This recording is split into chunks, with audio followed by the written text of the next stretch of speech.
안녕하십니까. 안세의 대표 황인정 형사입니다. 오늘 337강은요.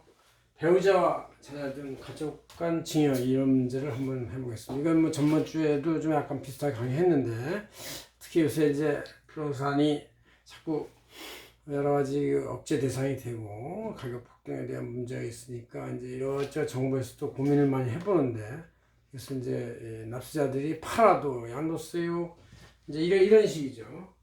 어떤 부동산이 이렇게 이제 취득으로 들어온다고 치면 취득세를 내야 되겠죠. 취득세도 많이 올린다는 얘기고, 여기서 이제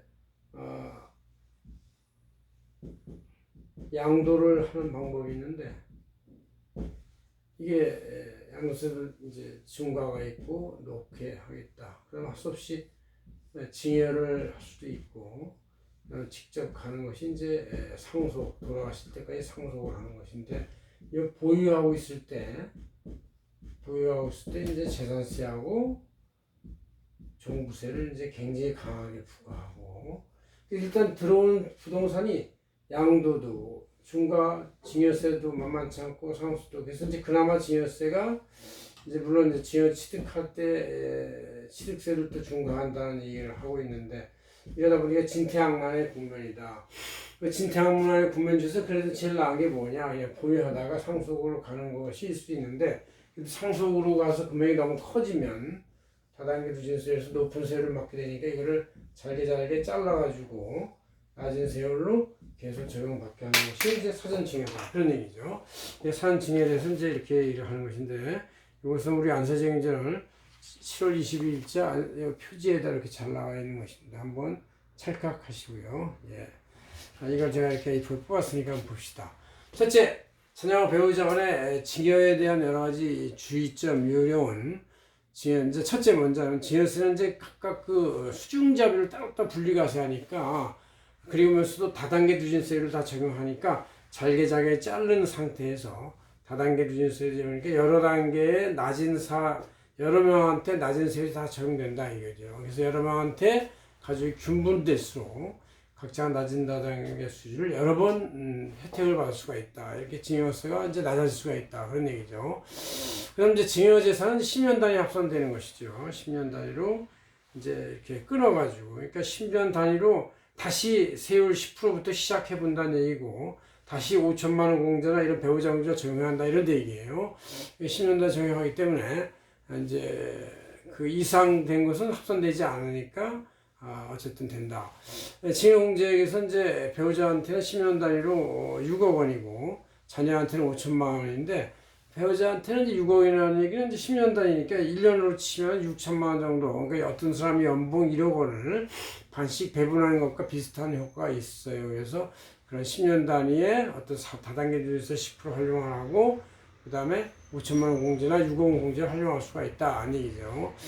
세 번째는 이제 자산 가격이 어쩌다 갑자기 이제 충격을 받아가지고 폭락할 때, 예를 들어서 이번에 코로나 사태로 그냥 폭락을 많이 했었지 않습니까? 지금 많이 회복이 됐지만, 그럴 때 징여를 하는 것이 좋다. 왜냐하면 저평가된 주식이나 펀드, 부동산 가액으로는 징여세가 계산되기 때문에 합산이 된다 하더라도 아무래도 낮은 가격에 합산되니까 훨씬 그 세금이 낮을 수가 있다, 이런 얘기죠.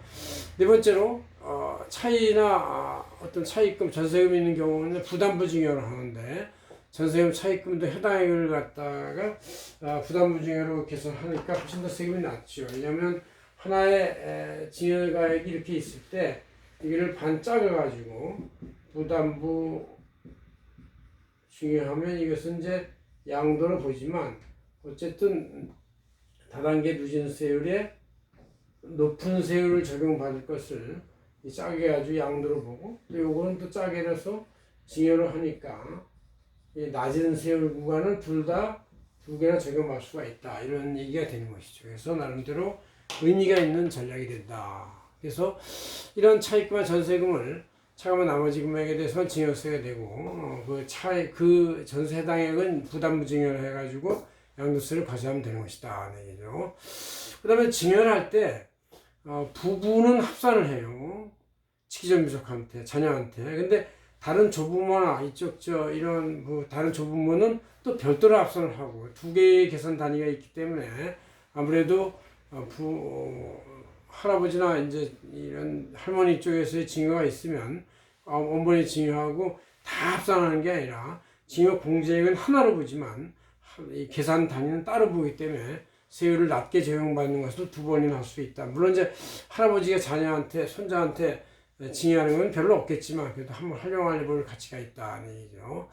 여섯 번째로 우리가 자녀의 인생 태도에 문제가 없는 한, 물론 이제 자녀한테 증여를 한다는 얘기는 잘못하면 자녀가 나태해지고 이제 좋은 인간으로 성장하지 못할 수가 있기 때문에 그런 문제를 잘 관리할 수 있다고 치면은 증여는 이제 일치할수록 좋고 낮은 가격에 살수록 좋다. 그래야 증여로 인한 자금 추출 조사 같은 거 자금이 입증이 되고 또 그로 인한 수익 창출액이 부모한테 다시 기속됐다가 나중에 소득세를 내고 또 다시 증여세를 내는 것보다는 직접 해가지고 입증액이 훨씬 줄어든다 그런 얘기죠. 그래서 여러 번 활용할 수가 있다.